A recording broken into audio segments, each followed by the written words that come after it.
कि राम राम कहने से केवल कल्याण हो जाएगा। ए भाई, तुम कितने लोग हो जो राम नाम नहीं बोले? क्या तुम्हारा कल्याण हो गया? तुम्हारा अनुभव हो रहा है? ये धूर्तता के भरे हुए वचन हैं। नाम अपराध में एक अपराध ये भी है, नाम की अवहेलना करना। खेती आज बोई जाती है तो ये भाई गेहूं डाल आए हो तुम, कितने मन काट के लाए हो? अभी है इसका उत्तर तुम्हारे पास? आज अभी खेती जोत करके उसमें 1 मन गेहूं डाले आए और जाओ सवेरे 40 मन काट के लाओ? नहीं, 6 महीना इंतजार करो और उसका सेवन करो, उसकी रखवाली करो, तब जाके 1 मन के 40 मन काट के लाओगे। ऐसे आज तुमने कहा राम हरि कृष्ण भगवान नाम, विश्वास करो,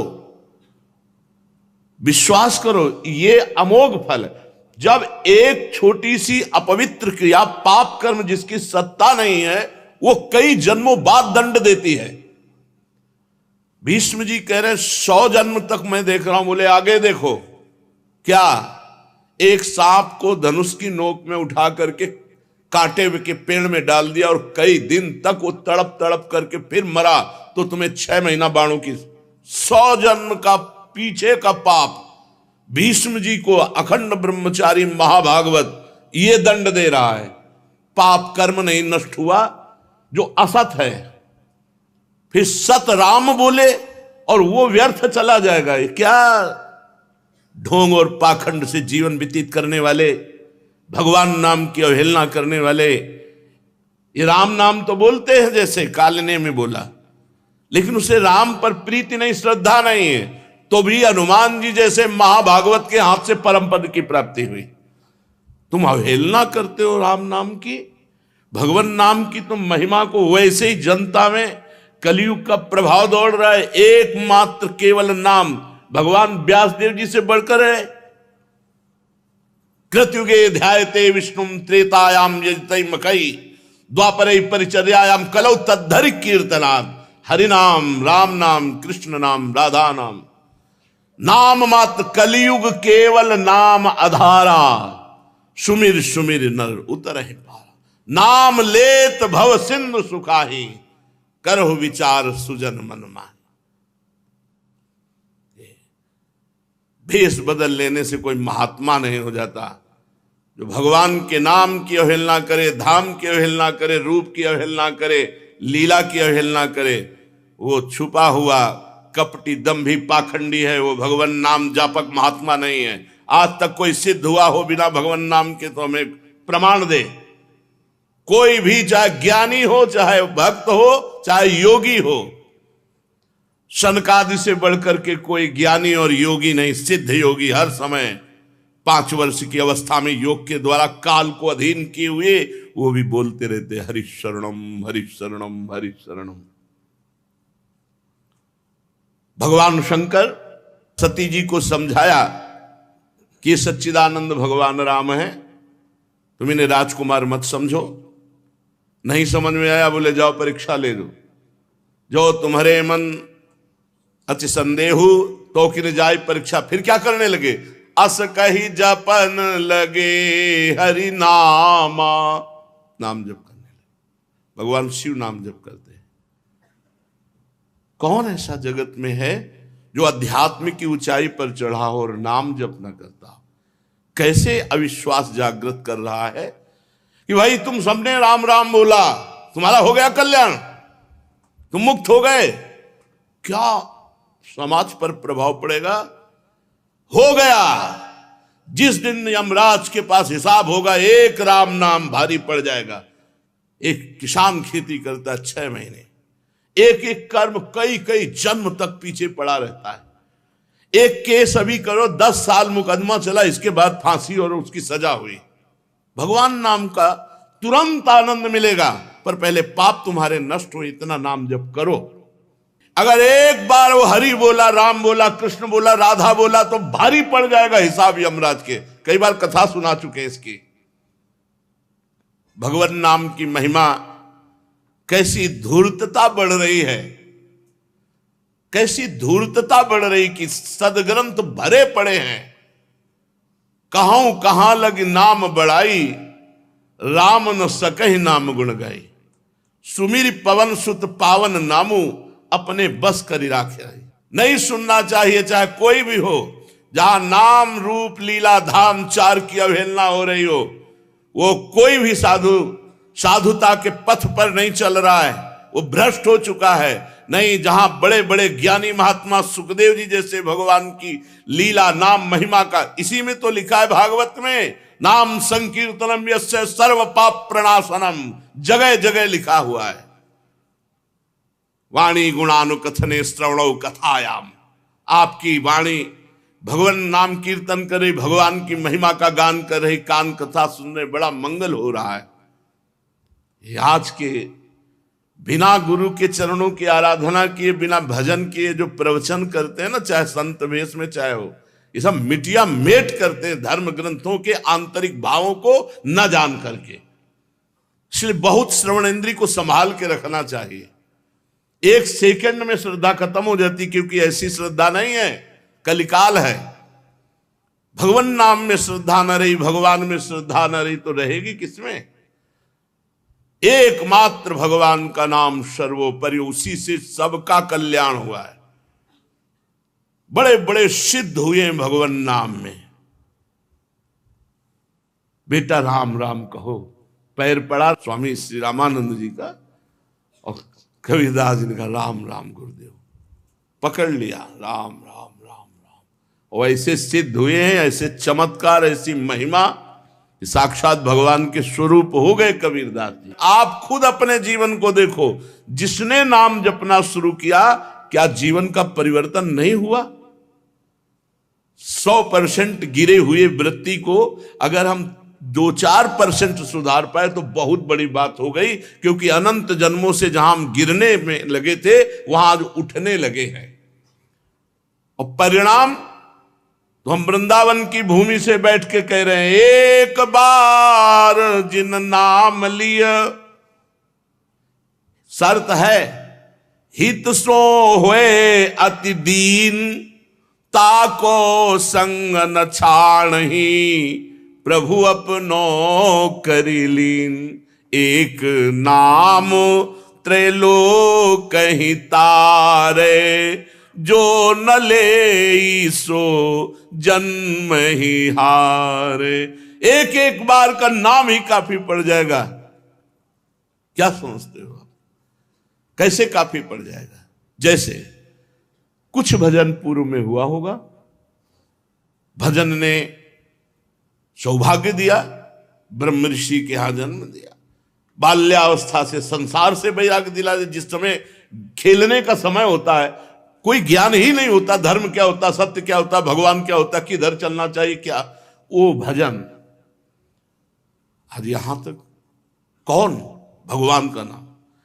और बचपन से लेकर के आज तक शायद ही कोई शास्त्र बता हो जो गुरु कृपा से देखा ना हो, शायद ही कोई ऐसे संप्रदाय के संत बचे हो जिनके चरणों में नमन ना हुआ हो। हर योग सिद्ध, ज्ञान सिद्ध, त्यागी, बैरागी, रागी सब, लेकिन जहां पाई सिद्धि, सिद्धावस्था, वहां नाम, वहां भगवत सुमरन एक तार, चाहे वो प्रणव जप हो, चाहे राम जप हो, चाहे कृष्ण जप हो, चाहे राधा जप हो, चाहे हरि जप हो, वो भगवान का चिंतन।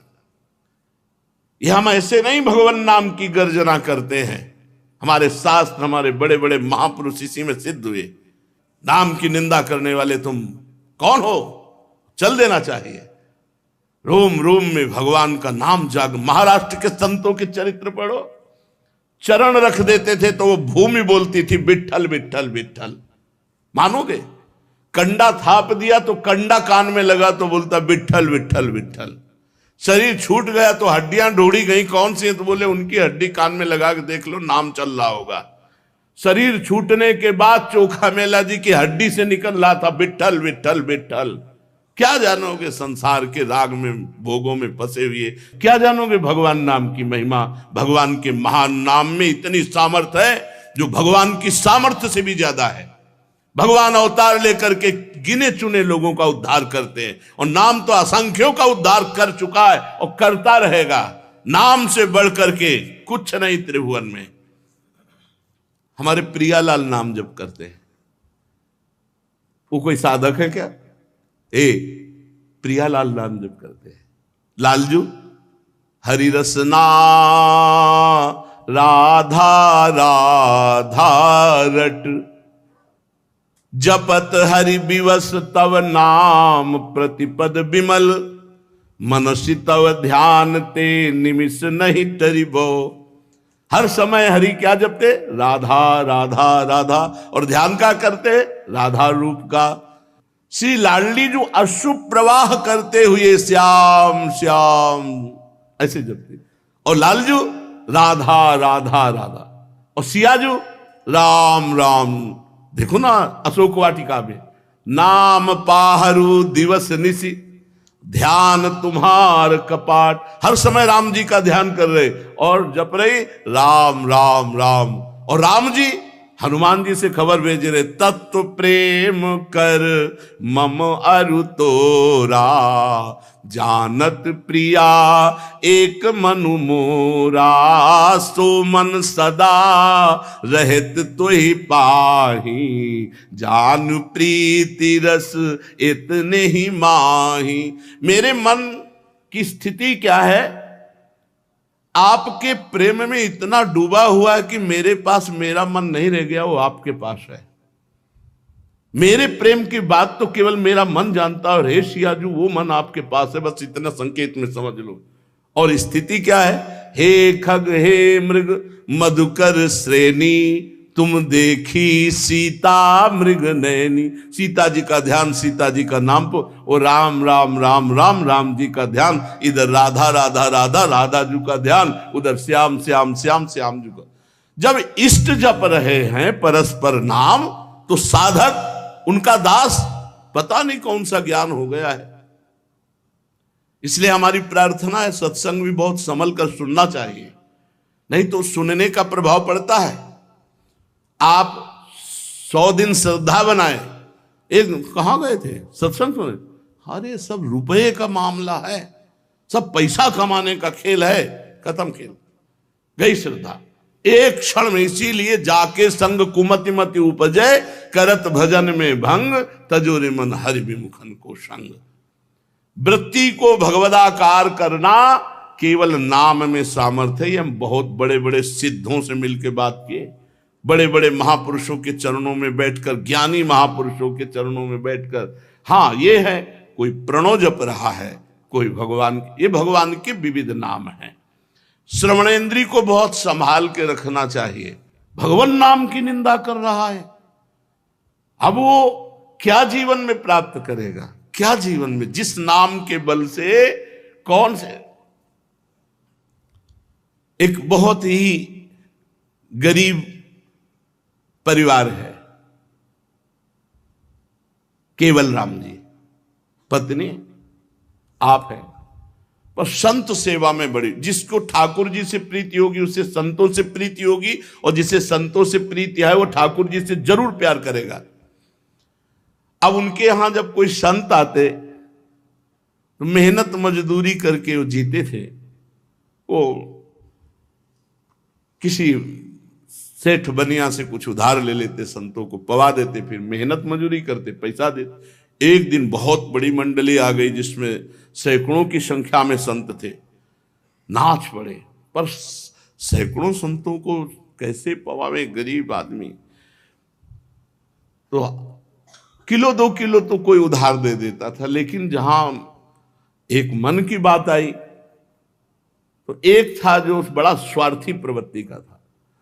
उसने कहा हमारा कुआं खोद दो, हम जितने संत आए सबके भोजन व्यवस्था कर देंगे।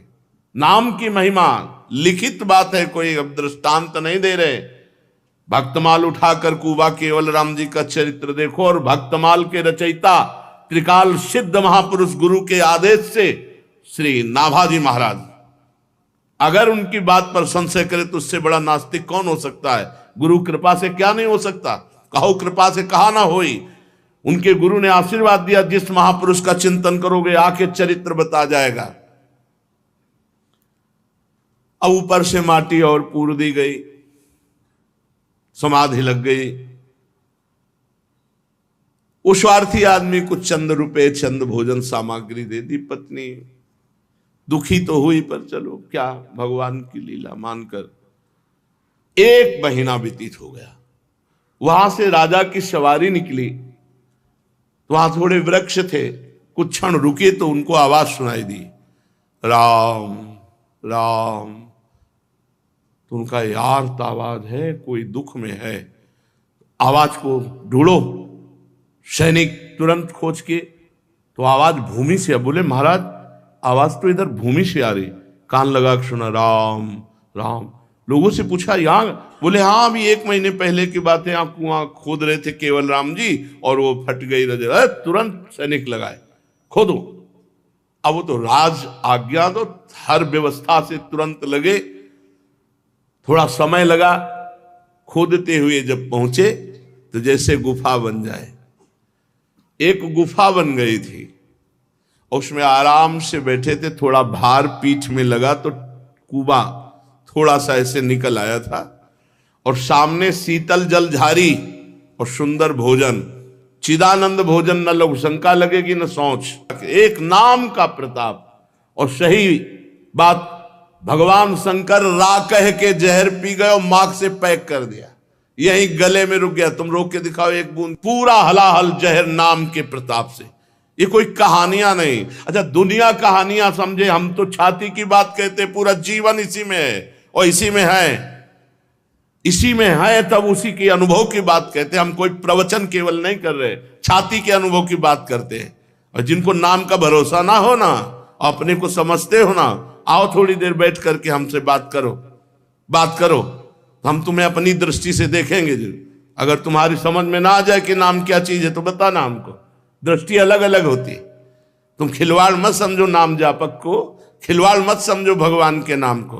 कैसे कैसे भाव हैं, ऐसे ही भाव भ्रष्टाचारा सब संसारा, ऐसे ही होगा, क्योंकि ऐसे मिलेंगे, ऐसे मिलेंगे। जब नाम पे श्रद्धा नहीं, धाम पे श्रद्धा नहीं, रूप पे श्रद्धा नहीं, लीला पे श्रद्धा नहीं, तो क्या बचेगा। परमहंस श्री सुखदेव जी लीला का स्वयं गायन करते हैं। बड़े बड़े महापुरुष भगवान के नाम को जपते हैं। इसलिए साधक को बहुत सावधान रहना चाहिए। माया ऐसे जनों को भेजेगी जिनके शब्द सुनने से हमारी श्रद्धा, हमारी भक्ति में कमी आए, इसलिए ऐसे लोगों का संग नहीं करना चाहिए। श्री वृंदावन नाम वर्ण मनु यह पूर्णो रसई कारणवः। देखो इनको क्या अनुभव हो रहा है। श्रीपाद प्रबोधानंद बोले वृंदावन नाम पूर्ण रसमय है, रसार्णवः, रस का सागर है। वृंदावन वृंदावन वृंदावन वृंदावन। लो नहीं समझ पाए, कैसे समझ पाएंगे। भगवान की प्रचंड माया धूल धूसरित कर देती बुद्धि को। श्री वृंदावन नाम वर्ण मनु यह पूर्णो रसई कारणवः कर्णा स्वादयते परम च रसना तम राधिका कृष्णयोः। घोर विषयी पुरुष जो शराब पीते रहे, मांस खाते रहे, सत्संग सुना, वो आके कहते एकांतिक में 2 वर्ष हो गए, ये सब छोड़ दिया, अब मन नहीं लगता संसार के कार्यों में, ऐसा लगता है एकांत बैठकर नाम जप करें। भाई जी महाराज पूज्य श्री जयदयाल गोविंदका जी को लिखते हैं, अब हमारी स्थिति नहीं रही कि हम संपादन करें, हमें आदेश कीजिए, हम गंगा किनारे एकांत में बैठकर नाम में डूबना चाहते हैं। पूज्य बड़े ज्ञानी तपस्वी तेजस्वी महापुरुष जो अहम ब्रह्म के सिवा कुछ सुनना नहीं चाहते, जानना नहीं चाहते, वो महापुरुष पूज्य जयदयाल गोविंदका जी ने कहा कभी गीता वाटिका में एक बार हनुमान प्रसाद पोद्दार जी से मिलिए। उनका मुझे मिलने की किसी से आवश्यकता नहीं, बहुत कट्टर स्वभाव। संयोग बात भूल गए। कुछ समय बाद गोरखपुर में श्री गीता पृष्ठ का कोई उत्सव था, तो गीता पृष्ठ के उत्सव में आए तो उनको याद आया, बोले फिर एक बार दर्शन करते हैं। जीवन को बदलना था ना बाबा के। पहुंचे, बाबा ऐसे सहसा किसी को नहीं देखते थे, ग्रीवा ऐसे रखते थे। तो सीढ़ियों पे बैठ गए भाई जी और श्रद्धा। ऐसा नहीं था, कहा था जयदयाल जी ने, देखें कौन है क्या है। भाई जी धोती कुर्ता चश्मा सीधे साधे आए। बाबा ने नेत्र उठा के नहीं देखा, चरण ऐसे इस पर, ओए हनुमान प्रसाद पोद्दार आपके चरण छू रहा है। सन्यासी रूप में बाबा जी भी चरणों में स्पर्श किया। खत्म अहम ब्रह्मास्मि। ब्रजेंद्र नंदन सामने, तो आंख खोल के भाई जी को देखा है, तो बाबा ने कहा ये तो संग का असर हो गया। अब हमको यहाँ नहीं टिकना, यहाँ कीर्तन हो रहा है, हमको दूर कहीं वास दो, अभी हम रुकेंगे यहाँ पर, दूर वास दूर। हाँ जैसी व्यवस्था। भाई जिनका कहाँ जाओगे दूर बच करके, संक्रामक रोग चढ़ गया तुम्हारे ऊपर। बड़ी कृपा। कितने ऐसे दाता देखे गए है जो दे करके गर्व करते हो, ये पैर छू के दे दिए, पैर छू के। दाता तो पैर छुआ के देता, और ये दाता पैर छू के दिए। सच्ची ये नाम का। भाई जी इतनी ऊंची स्थिति के महापुरुष, लेकिन प्रारंभ कहां से साधना हुई? खूब अच्छे से जो उनके जीवन चरित्र को पढ़े, जब नजर कैद थे वही नाम शुरू किया। नाम से पूज्य राधा बाबा को लगा कि यहां का वायुमंडल भक्ति परक है, नाम कीर्तन चल रहा है। अब उनके अंदर चलने लगा वही नाम। बहुत काटा, बार बार काटते, अपना चिंतन आता है नहीं, वही नाम, वही सामने ब्रजेंद्र नंदन ललित त्रिभंगी। हार गए बाबा, हार गए, जीत गए नाम महाराज, और अंदर नाम चलने लगा। फिर इसके बाद बाबा ने कहा अब यहां नहीं, वृंदावन जाएंगे, क्योंकि ब्रजेंद्र नंदन ने अपनी तिरछी कटाक्ष जिससे मारी न, चाहे परमहंस सुखदेव जी हो, चाहे राधा बाबा हो, चाहे मधुसूदन सरस्वती, जो बड़े बड़ों को गिरा दिया, बड़े बड़ों को अपना दासत्व प्रदान कर दिया। श्री राधा बाबा ने कहा कि हम वृंदावन जाएं। भाई जी इनका हम जाने ही नहीं देंगे। बोले वो टिकट नहीं कटवाओगे ना, हम तो पैदल चले जाएंगे। तो भाई जी इनका जब जाने देंगे ना तब। बोले अब सुबह जाएंगे, आप रोक नहीं सकते, हमने जो निश्चय किया वो पक्का किया है। मुस्कुरा के भाई जी ने कहा जाके दिखाओ। उन्होंने सोचा कि मतलब रोक लेंगे ऐसे। रात्रि में भगवान श्री कृष्ण चंद्र जी प्रकट हुए और कहा तुम वृंदावन जाना चाहते हो, किसके लिए? मेरे लिए। मैं इस समय भाई जी हनुमान प्रसाद पोद्दार के हृदय में स्वयं बैठा हूं, उनका शरीर साक्षात वृंदावन है, मैं इसी के अंदर केली कर रहा हूं। सुबह उठे, बोले जीवन में नहीं जाएंगे। बोले क्यों?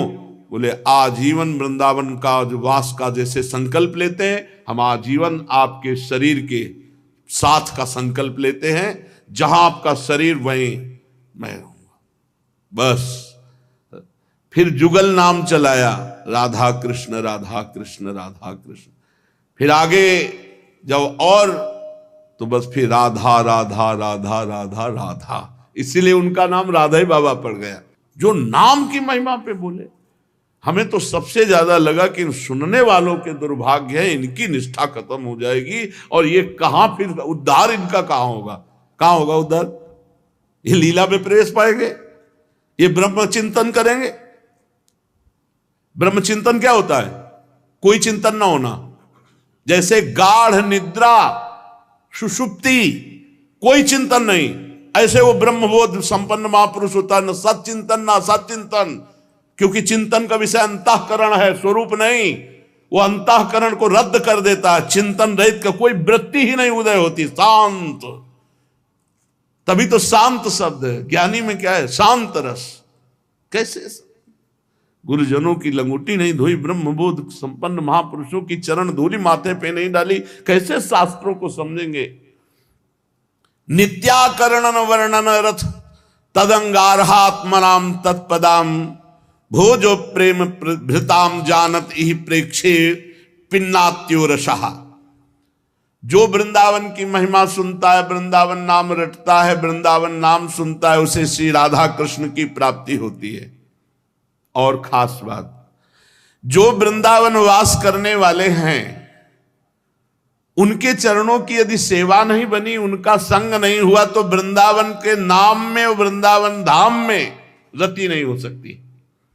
वृंदावन वास करने वाले किसी वृंदावनवासी की चरण परिचर्या बने, उससे अपनापन हो और वो कृपा करे तो वृंदावन धाम और वृंदावन नाम में प्रीति हो जाए। और जिसको भी हुई होगी आज तक वो ऐसे ही हुई होगी, किसी वृंदावनवासी की कृपा हुई होगी, तभी वो वृंदावन की प्रति अपना भाव, अपनापन और या नाम के प्रति प्रीति, बिना भगवत प्रेमी महात्मा के वो तो मत की रति गति भूति भलाई, जब जही जतन जहां जय पाई, सो जानो सत्संग प्रभाव, लोकहु वेदना अनुपाओ। चलते हैं श्रीमद् भागवत महापुराण, भगवान सच्चिदानंद जी की बड़ी मंगलमयी लीला। जब देखा कि गोकुल में बड़े बड़े उत्पात हो रहे हैं तो ब्रजवासियों की संगोष्ठी हुई। बड़े बूढ़े ब्रजवासी समनंद बाबा को बीच में बैठाल करके सलाह की। छठवें दिन पूतना का आना, शकट का गिर करके फिर भी लालजू को बच जाना, तृणावर्त का भगवान को आकाश में उड़ा ले जाना, फिर भी बच जाना, कई ऐसे विघ्न उपस्थित हुए तो उनको लगा कि हमको स्थान परिवर्तन करना चाहिए। तो उपनंद जी ने कहा कि बिल्कुल ठीक बात है, लाला के लिए सब कुछ सहा जा सकता है, अपने लाला की रक्षा के लिए हमको गोकुल छोड़ देना चाहिए, क्योंकि हमें लगता है असुरों को पता चल गया है, तो स्थान परिवर्तन कर देना चाहिए। तो उपनंद जी से पूछा कहां चला जाए, तो उनका वनम वृंदावनम नाम पशव्यम नवकाननम, गोप गोपी गवाम सेव्यम पुण्यादि तृणवीरुधम। वृंदावन चला जाए। वृंदावन नाम का एक वन है, उसमें छोटी छोटी बड़ी बड़ी बहुत कुंज निकुंजे, बहुत से वन हैं, खूब हरा भरा वन है, बड़ा पवित्र पर्वत, घास, हरी भरी लता वनस्पतियां, ये सब हमारे पशुओं के लिए बहुत हितकारी रहेगी। गोप गोपी और गायों के लिए सुविधा का ही नहीं, परम पवित्र सेवन करने योग्य है। यदि आप सबको हमारी बात जचती हो तो आज ही हम चल देते हैं वृंदावन के लिए, देर ना की जाए। अब तो सब ब्रजवासी कितना प्रेम करते हैं, किसी को भी अपने मकान महल से प्रीति नहीं। पूरा गोकुल दिव्य उत्सव ही मनते रहे हैं। नंद बाबा का दिव्य भवन, सब ब्रजवासियों के दिव्य, सब छोड़ दिया, लाला के निमित्त सब छोड़ दिया। छकड़े जोते गए, आगे लाखों गोप सेवक गौओं को लेकर सब अपनी अपनी दल की दल, आगे गौएं और पीछे छकड़े, ऐसे चला जाए। उपनंद की बात सुनकर सभी गोपों ने एक स्वर में कहा बहुत ठीक, बहुत ठीक। सबका एक ही मत था। सब लोगों ने अपनी झुंड की झुंड गायें इकट्ठी की। छकड़ों पर वो थोड़ी सामग्री ला दी गई जो 2-4 दिन भोजन की व्यवस्था हो सके। सब वृंदावन की यात्रा के लिए तत्काल तैयार हो गए। ग्वालों ने बूढ़ों, बच्चों और गोपियों को, सामग्रियों को छकड़ों पर, उनके पीछे लाखों सैनिक धनुष, बाण, तलवार, ढाल बड़ी सावधानी से लेके चल रहे हैं। गौ-बछड़ों को आगे कर लिया, पीछे पीछे सिंगी तुरही जोर जोर से जाते हुए चले तो ब्रजवासी ब्राह्मण भी आगे वेद मंत्र उच्चारण करते हुए चल रहे हैं। कितना प्यार है प्रभु से। सब घर मकान सुविधा सब छोड़ दी, वृंदावन के लिए चल पड़े। ये ब्रजवासी जैसे कौन प्रभु को प्यार करेंगे। गोपियां नवीन नवीन वस्त्र धारण करके, गले में सब आभूषण धारण किए हुए, स्वर्ण आदि रत्नों के रथों पर सवार हैं, और वो सब भगवान श्री कृष्ण के प्रेम में डूबी हुई है। उनकी लीलाओं का गायन करती हुई जा रही। यशोदा रानी, रोहिणी जी भी वैसे ही सज धज कर अपने प्यारे पुत्र श्री कृष्ण और बलराम को एक छकड़े पर विराजमान करके दोनों बालकों की बातें सुन सुन करके अघाती नहीं और सुनना चाहती हैं। भगवान श्री कृष्णचंद्र जी पूछते हैं, माता क्वानु खलु गच्छन्तः स्मः, मैया ये हम लोग कहां जा रहे हैं? मैया उत्तर देती, पुत्रो वृंदावन नामानि वन धामानि। मेरे लाला, वृंदावन नामक एक वन है, उस वन भूमि में जा रहे हैं। श्री कृष्णचंद्र जी आश्चर्यचकित होते हुए बोले, कदा सदन मायास्यामः, तो हम घर कब लौटेंगे? पुत्र के इस प्रश्न पर यशोदा मैया कहती हैं, वत्सास मदनुसंगत एव संगच्छमानम तदास्ते। वत्स, अब हम लोग घर नहीं लौटेंगे, अब हम वृंदावन में ही वास करेंगे। जब रथ सघन वन के पथ से जाने लगता है, उस समय जननी एवं पुत्र का मनोहर संवाद सुनने योग्य है। जानकर अनजान बने हुए भगवान श्री कृष्णचंद्र जी अबोध शिशु की भांति प्रश्न पर प्रश्न करते जा रहे, और मैया भी हंस हंस कर उत्तर दे रही। कोशौ वृक्षा समन्ताद निश्चल दलहा पिप्पला कोंड कोटिम सूते सोदुम्बराख्या का इहि घन जटा व्याप्त मूर्तिर्वटः सा। श्री कृष्ण ने पूछा, ये कौन सा वृक्ष है मैया? मैया कहती, पिप्पलहा, ये पीपल का वृक्ष है। श्री कृष्ण, ये कोटि अंडों को प्रसव करके अंगों में लपटाए हुए कौन सा वृक्ष है? जननी ने कहा कि सोदुम्बराख्या, ये गूलर वृक्ष है। गूलर में फल लगे रहते ना, गूलर फल है। श्री कृष्ण ने कहा, ये जो बड़ी बड़ी जटाएं रखे हुए वृक्ष है, ये कौन सा वृक्ष है? घन जटा व्याप्त मूर्तिर, तो बोले वटः सा, ये वट वृक्ष है। अच्छा मैया, इस प्रकार वन में जाते समय की विचित्र प्रश्नावली, जननी पुत्र का ये मनोहर संवाद गोप गोप सुंदरियां सुनती हैं और अब मानो अमृत में डूब जाती हैं। आश्चर्य है कि अपने अपने रथ पर प्रत्येक गोप सुंदरी को श्री कृष्ण का रथ अपने ही नजदीक लग रहा है। लाखों रथ, लाखों छकड़ों में सब बैठे, पर सब ऐसे ही जैसे निकुंज में श्री प्रियालाल विराजमान हैं, असंख्यों सहचरियां हैं, तो हर सहचरी के सामने प्रिया प्रीतम है। ऐसा नहीं कि पीछे वाले को बड़ा उचक करके परेशानी हो रही हो कि अब हमारा तो नंबर ही नहीं लग रहा दर्शन में। सब सखियों को सेवा, और सब सखियां सीधे प्रिया प्रीतम को देखती, कोई बीच में आड़ नहीं होती। ऐसे ही एक छकड़े पर कृष्ण बलराम है, लेकिन वो छकड़ा सबके समीप चल रहा, सब बातें सुन रही प्रभु की, सब आनंद मगन हो रही है। आगे बढ़े तो चित्रा कोयम मयूरः कहा ई मृदु कुहु गायकः, बोले कोकिलाख्या को वक्तुम वष्टिवाणी नरवदपि सुकः पुष्पाप कस्य भृंगः। मैया, ये रंग बिरंगा पक्षी कौन है?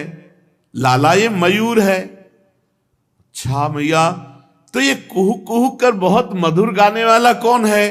बोले ये कोयल है, ये कोकिल नाम का पक्षी है। ये ठीक मनुष्यों की भांति वाणी में बोलने में कौन समर्थ है? तो बोले शुक सारिका है।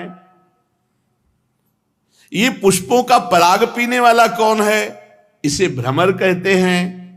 ऐसे कृष्ण बलराम बातें करते हुए जो देखते हैं मैया से प्रश्न करते हैं। सब आ गए श्री यमुना जी के पावन तट पर। मैया नीलमणि श्री लालजू को कलेवा कराती है, पर इतने सरल कहां हैं कि शांत बैठकर कलेवा कर ले। कभी कलेवा करते भाग पड़ते हैं किसी वृक्ष की तरफ, किसी पशु पक्षी की तरफ, मैया फिर पकड़ के लाती है। बहुव्यंजन बहुभांति रसोई सट रस के परकार शूर श्याम हलधर दो भैया और सखा सब ग्वार।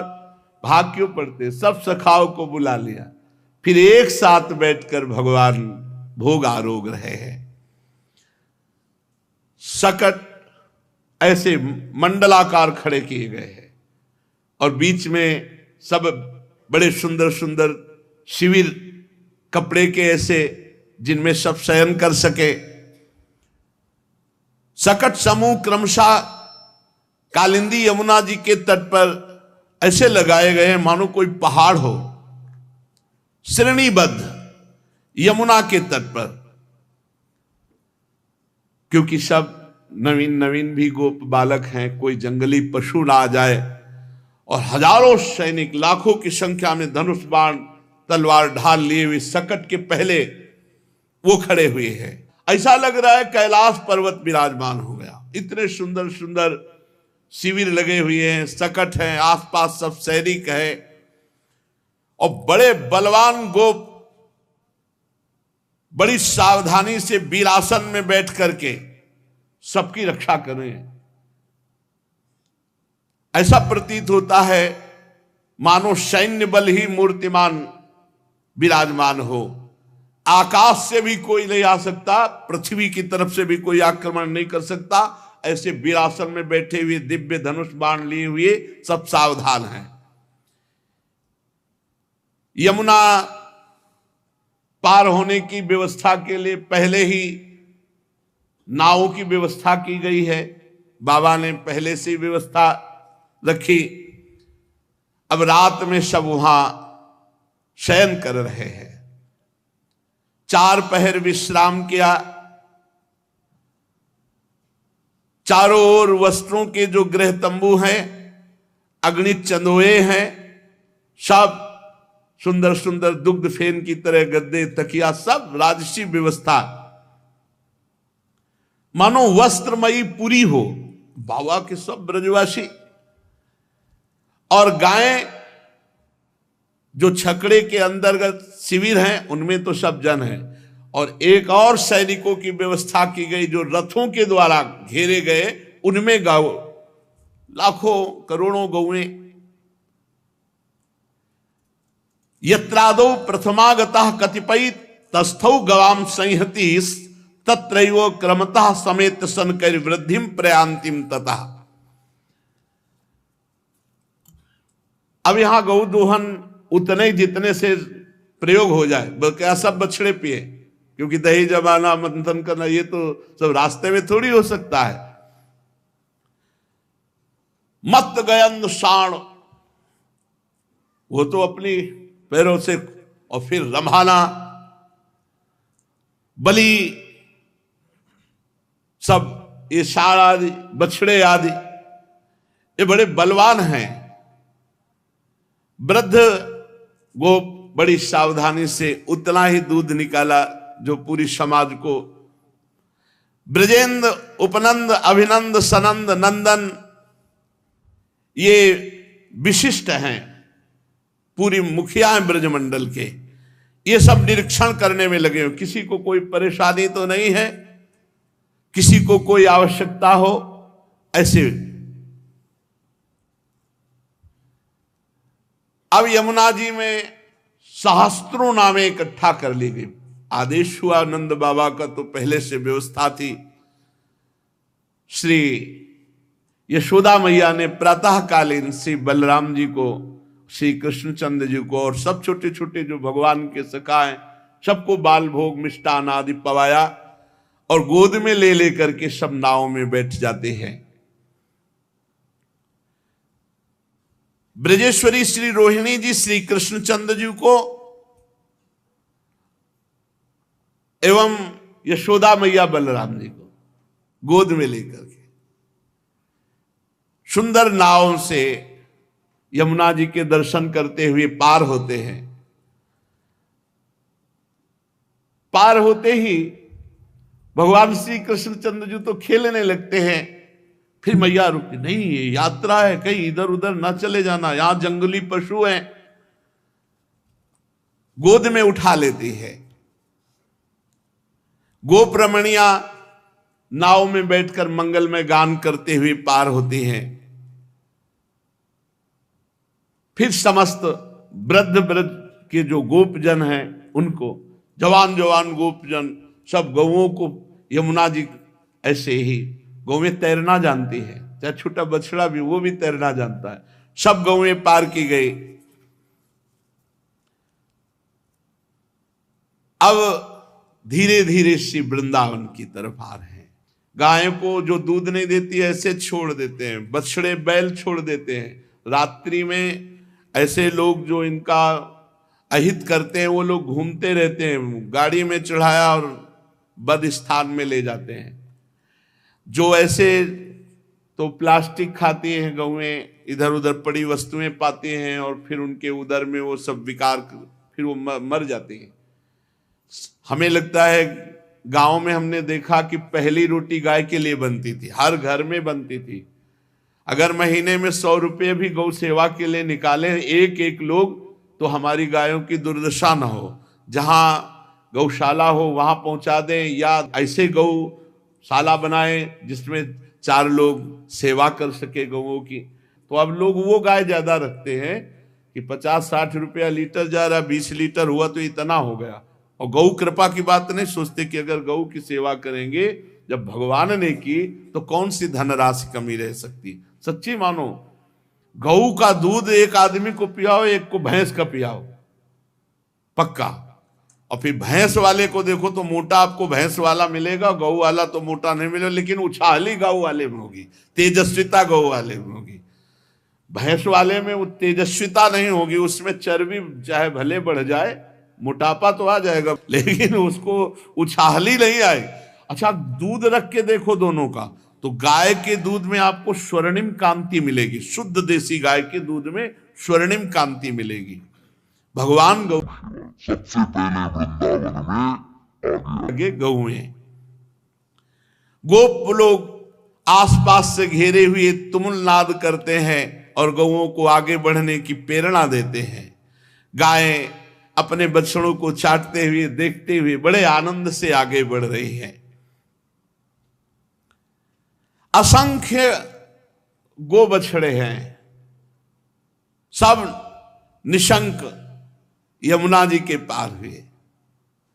जिन बछड़ों के अभी सींग नहीं उठे, छोटे छोटे बड़े सुंदर, ऐसे उल्लास पूर्वक, शरीर छोटा है पर वेग बहुत है, उछाली बहुत है।